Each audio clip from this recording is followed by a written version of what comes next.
देश की सत्ताधारी जो पार्टी है उसके एक बड़े नेता कह रहे थे कि प्रधानमंत्री मोदी के भारत को कोई आंख नहीं दिखा सकता। बिल्कुल सही, प्रधानमंत्री मोदी क्या हम सबका भारत है। इस देश की करोड़ों करोड़ आबादी, हर कोई भारत के लिए, भारत की नागरिकता के हिसाब से सभी इस प्रधानमंत्री जी हमारे जो हैं, हमारे जो मंत्री जी हैं, सरकार में जो बैठे लोग हैं, वो सब उतने ही भारत के हैं जितने हम सब हैं। एक एक नागरिक के लिए भारत का उतना ही गर्व है, उतना ही महत्वपूर्ण है जितना किसी बड़े नेता के लिए। इसलिए भारत पर जब भी कोई बाहर की शक्ति, बाहर के किसी फैक्टर्स से कोई चुनौती आती है, भारत एक रहता है। चाहे वो नेता हो, अभिनेता हो, साधारण मजदूर हो, कर्मचारी हो या आम नागरिक हो। बिल्कुल सही, सत्ताधारी दल के नेता की बात बिल्कुल सही है। लेकिन दोस्तों, जब कोई घर के अंदर से ही कुछ समस्याएं, कुछ फैक्टर्स आंख उठाएं हम पर, हमारी संवैधानिकता पर, हमारी सरकार के काम करने के तौर तरीकों पर, हमारी जो नीति निर्देशक जो प्रणाली है उस पर, फैसला लेने के तौर तरीकों पर, तो आप क्या कहेंगे? तो दोस्तों, कोई बाहर का नहीं, अंदर की स्थितियां हम पर आंख उठाकर हमारे ऊपर सवाल कर रही हैं, और वो है भूख, बीमारी, बेकारी, बेहाली।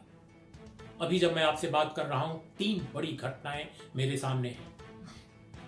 एक घटना कि गुजरात से चली हुई एक औरत अपने बच्चे के साथ, गुजरात से वो चलती है, उसको बिहार जाना है, लेकिन जब वो मुजफ्फरपुर पहुंचती है 61 घंटे के बाद, तो उसका मृत शरीर, उसकी डेड बॉडी ट्रेन से उतारी जाती है। और जब वो रेलवे स्टेशन पर उसकी डेड बॉडी लिटाई जाती है और एक चादर उड़ाई जाती है, तो एक बच्चा, जो उसका अपना बच्चा है, दुधमुहा बच्चा, चादर को खींचता है अपनी माँ को जगाने के लिए कि उठो उठो। उसको नहीं मालूम कि उसकी माँ अब इस दुनिया में नहीं है, दुधमुहा बच्चा। एक दृश्य ये है जो टेलीविजन चैनलों पर और हमारे सोशल मीडिया पर आज लगातार, सोशल मीडिया पर उसको कहते हैं वायरल हो रहा है, टेलीविजन चैनल भी उसको कुछ दिखा रहे हैं, कुछ एक दिखा रहे हैं, कुछ एक चाइना और भारत के बीच में जो लद्दाख में जो एक टकराव की स्थिति बनी हुई है उस पर ज़्यादा जोर दे रहे हैं। दूसरी जो खबर है वो भी कम हैरान करने वाली नहीं है। वो मुंबई से चले हुए लोग, उसमें एक सज्जन जो आते हैं और अपने भतीजे के साथ, और वो बैठते हैं 46 साल के, उनको मछली शहर, जौनपुर के मछली शहर जाना है, और जब 60-70 घंटे के बाद वो पहुंचते हैं बनारस, तो उनका मृत शरीर नीचे उतारा जाता है। उन्हें बताया गया था कि पानी और खाना दोनों मिलेगा ट्रेन में। 940 रुपए प्रति व्यक्ति ने टिकट का पैसा भी दिया था, लेकिन न तो पानी मिला न तो खाना, और ट्रेन रुकी नहीं कहीं, और वो बीच में इतनी हालत खराब उनकी हुई कि वो भी मर गए और उनकी भी डेड बॉडी उतारी गई। तो ये 2 जो मृत लोग हैं, ये मजदूर लोग हैं, जिनको आजकल यहाँ पर लोग माइग्रेंट लेबर कहते हैं। पता नहीं कहाँ से माइग्रेंट हैं, कहाँ से वो प्रवासी हैं, जैसे लगता है किसी और मुल्क के लोग हैं। वे मजदूर हैं इसी मुल्क के, और ये 2 जो मौतें हैं, इस तरह की असंख्य मौतें हमें और हमारे जनतंत्र पर, हमारे काम करने की प्रणाली पर, हमारे नजरिए पर, हमारे शासन के अंदाज पर रोज आंख दिखा रही हैं, रोज सवाल उठा रही हैं दोस्तों। तीसरी घटना जो बिल्कुल अलग है, एक मजदूर की नहीं है, एक खाते पीते परिवार के है, और जो अर्ध शहरी या शहरी परिवार है, और वो है ग्रेटर नोएडा का एक परिवार, जिसका एक बच्चा जिस घर में पैदा होता है, बड़ी खुशियां मनाई जाती होंगी जब कोई भी बच्चा पैदा होता है। नवजात शिशु बिल्कुल स्वस्थ पैदा होता है, कोई कॉम्प्लिकेशंस नहीं, अचानक स्थितियां बिगड़ती हैं, वो उसके घर के लोग अस्पताल में ले जाने की कोशिश करते हैं। कई अस्पतालों में जाने के बाद पता चलता है कि उसका इलाज नहीं हो पाता। क्यों? क्योंकि माहौल इस तरह का प्रशासनिक स्तर पर बना दिया गया है कि किसी नॉर्मल रोग में, किसी भी सामान्य रोग में भी कोविड-19 के नाम पर इलाज नहीं लोगों का हो रहा है, और उस बच्चे का भी ठीक से इलाज नहीं हुआ, लिहाजा ग्रेटर नोएडा का वो बच्चा मर गया। कल्पना कीजिए, ये 3 जो मैंने उदाहरण दिए, ये केवल एक नमूने हैं।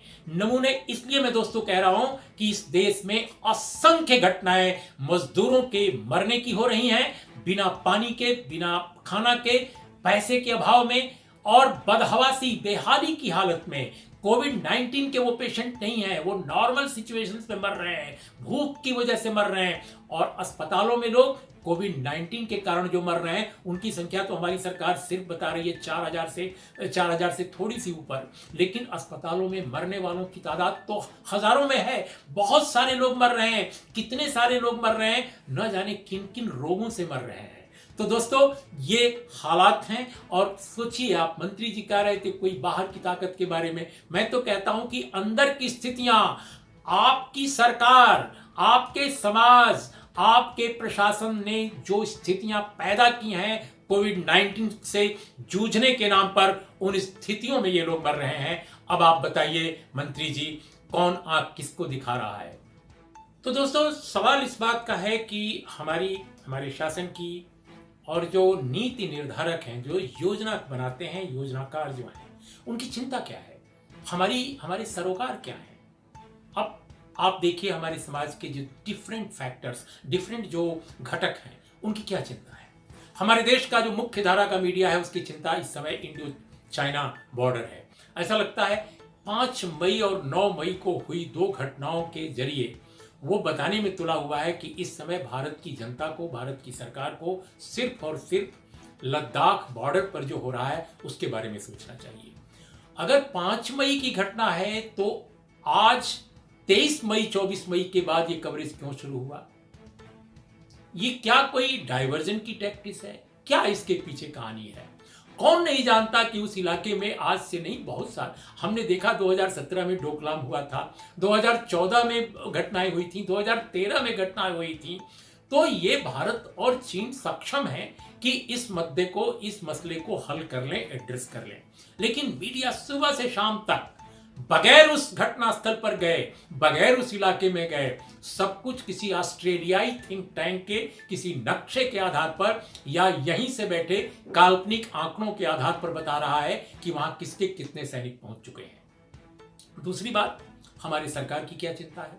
हमारी सरकार की चिंता यह है कि कैसे सारे विपक्षी खामोश हो जाएं। जैसे और सारे विपक्षी खामोश हैं, तो ये जो एक आध जो विपक्षी नेता बोल रहे हैं वो भी कैसे खामोश हो जाए। रीजनल पार्टीज के जितने बॉसेज हैं तकरीबन सारे खामोश हो चुके हैं। अब सवाल इस बात का है कि कोई नेता कोई सवाल कर देता है तो बहुत नागवार गुजरता है। तीसरी बात कि सरकार की ये भी चिंता है कि जो राजनीतिक दलों से इतर लोग जो सामाजिक रूप से और जो बौद्धिक स्तर पर इस सरकार की मुखालफत करते हैं या इसकी नीतियों पर सवाल उठाते हैं, चाहे वो स्टूडेंट्स हों, टीचर्स हों, राइटर्स हों या जर्नलिस्ट हों या कलाकार हों, उनका कैसे मुंह बंद किया जाए। तो असहमत लोगों के साथ कैसे सरकार इस प्रकार ट्रीट करे, इस प्रकार उनको एड्रेस करे कि उनकी बोलती बंद हो जाए। तो जेल में लोगों को डाला जा रहा है। और तीसरी चिंता हमारे कई ऐसे नेताओं को है दोस्तों इन दिनों, खासकर राज्यों में, कि मंदिर, मस्जिद, गिरजे सब खोल दिए जाएं।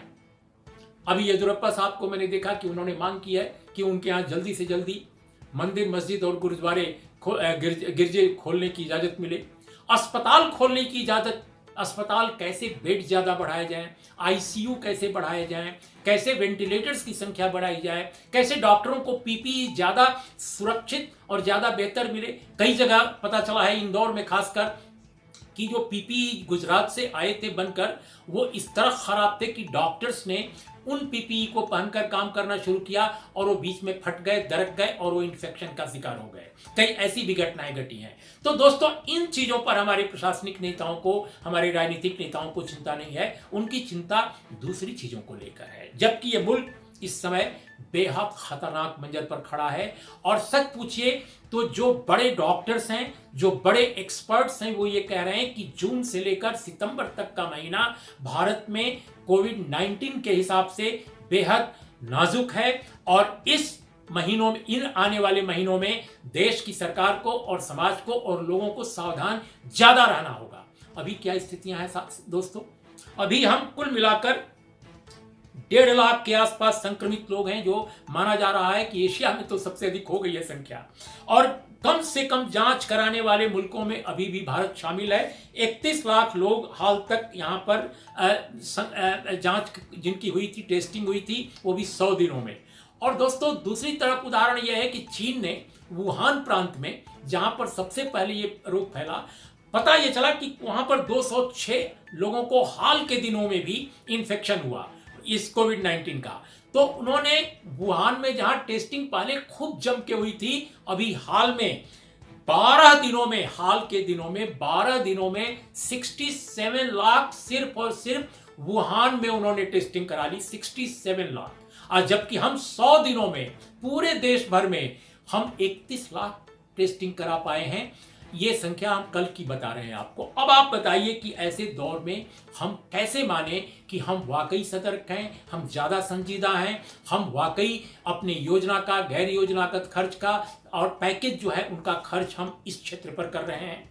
दूसरी बात कि ये जो हालात हैं, अस्पतालों की किल्लत है। अब जैसे पूरे देश में केरल जैसी स्थितियां तो नहीं है कि सारे स्टेट में अस्पताल बेहतर ढंग से काम कर रहे हैं। इन पर अगर ध्यान नहीं दिया गया तो हमारी सारी चिंता, हमारी सारी जो सरोकार हैं वो मतलब उनका नहीं रह जाएगा, वो उनको एड्रेस नहीं किया जा सकेगा। बिल्कुल अंत में चलते चलते दोस्तों की क्वारंटीन, अस्पताल के साथ क्वारंटीन और आइसोलेशन के जो बनाए गए हैं रूम्स, उनकी क्या हालत है। उत्तर प्रदेश से भयावह खबरें मिल रही हैं। अभी हम आपको बताएं, ईद से पहले यूपी में क्वारंटीन रहे 600 मुस्लिम लोगों को रिहा किया गया, उनको छोड़ा गया। आप जानते हैं वहां पर 2227 लोग क्वारंटीन में रखे गए थे, उनमें 600 लोगों को छोड़ा गया।